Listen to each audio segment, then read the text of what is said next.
Hey guys, how's it going? It's Clarice here. Now, it is once more that special time of year. And no, I'm not talking about the fact it's autumn or it's nearly Halloween. I'm talking about the fact that Woody Allen has released a new movie and we get to realise that we're one step closer to death. That darn movie show! I am, of course, talking about Magic in the Moonlight. Now, it's really hard to talk about this movie without somehow reaching the subject of Dylan Farrow's open letter earlier this year, which accused Woody Allen of sexual abuse.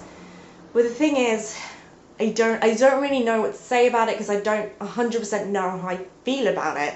I mean, obviously, it's so critical that we take Farrow's allegations seriously. I mean, not just dismiss it or try and silence them because we happen to be a fan of Annie Hall. That's just so wrong. I mean, there already has been a legal case, but the judge ruled that the charges were inconclusive, which is crazy that they just kind of ended it there and nothing's been done about it since. That just feels so wrong, because that's where the main problem with this issue is that we can't automatically assume that Alan is guilty and we can't automatically assume that he's innocent. And to be honest, I don't think we, as the public, have enough information to be able to make a judgment either way.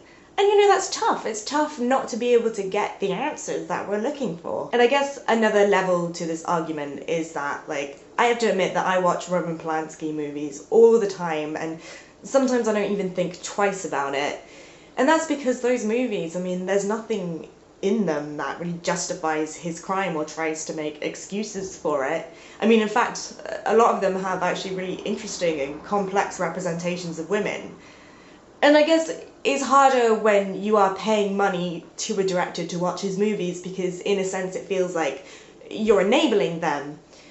But I guess there is an argument that exists out there that, you know, maybe bad people can make great art, and I don't know, I'd love to hear your opinions on it because I feel very kind of conflicted about it. But because I really haven't made up my mind about it, I did end up going to see Magic in the Moonlight, and just because I wanted to see it because I loved the actors in it. Like, I'm such a great supporter of Emma Stone. I love the stuff that she does, and Colin Firth is always wonderful, and I love the fact that Jackie Weaver was in this movie.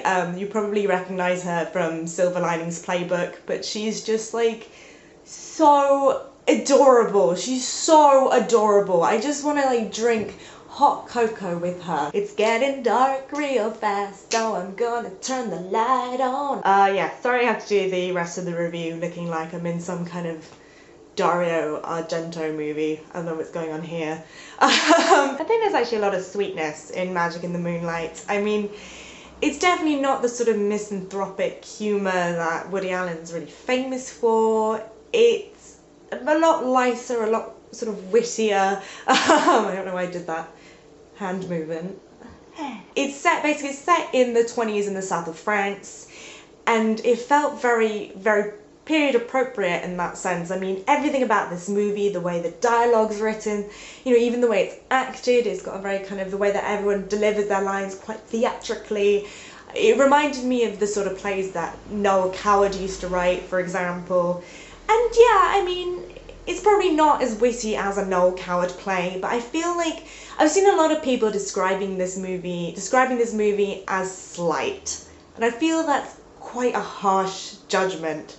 Because just because it's not sort of psychoanalyzing relationships and critiquing the modern ego in the way that, you know, something like Annie Hall does, I don't think it necessarily means that it's less important or interesting, because, you know, just being funny in itself is friggin' hard. And I feel like people really underappreciate the emotion of joy when talking about movies. So in a way, I really liked Magic in the Moonlight. I thought it was a really sweet movie, and I really liked the way that you were just kind of stepping into this glamorous, romanticized view of the 20s where everyone was just really super witty.